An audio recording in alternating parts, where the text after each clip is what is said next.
as Christ is largely sleeping. Make a great bedroom, and you have all the Christians in bed, and they're saying, please don't wake me up. I want to sleep on. And of course, when God starts to operate a revival, people cannot sleep. You can't sleep in church when the Spirit of God awakes the people. Look at the first verse of this 52nd chapter. Awake! Awake! Put on strength! Wake it up, you sleepy Christians! Awake, all that sleepeth! Arise from the dead! Christ will give you life! Keep this in mind from an old man. There is no finality to the Christian life this side of eternity. We pray that some of us may go to our own funeral tonight and die to self and end all the failure and all the weakness. Why should a person come to the cross? Why should a person embrace death with Christ? Why should a person be willing to go in identification down to the cross and into the tomb and up again? I'll tell you why. Because it's the only way that God can get glory out of a human being. If I were to ask you tonight, you're saved, you say, yes, I'm saved. When? Oh, so-and-so preached, I got baptized. And are you saved? What are you saved from? Hell? Are you saved from bitterness? Are you saved from lust? Are you saved from cheating? Are you saved from lying? Are you saved from bad manners? Are you saved from rebelling against your parents? Come on, what are you saved from? Who shall ascend the hill of God? Who shall stand in his holy place?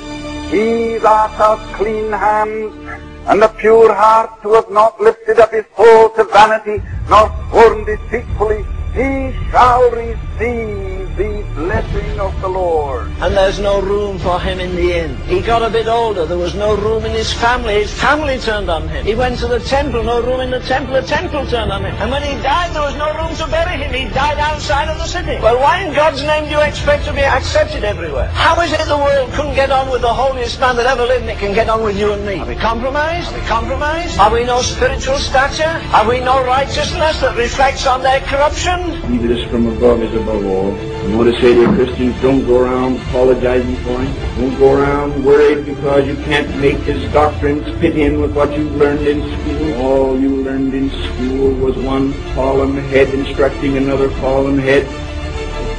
And you don't have to apologize for him. But as dear Dr. Tozer used to say, Len, you knew one thing about a man that was carrying a cross out of the city. You knew he wasn't coming back. Just come to an altar and we go back the next week and we're as fascinated. We haven't spent half an hour with Jesus, but we've spent 2 stinking hours in a movie house. And Paul says that's what the world is to me. It's a system of corruption and rottenness and barrenness. It's anti-Christ from the word go. Is the world crucified to you tonight, or does it fascinate you?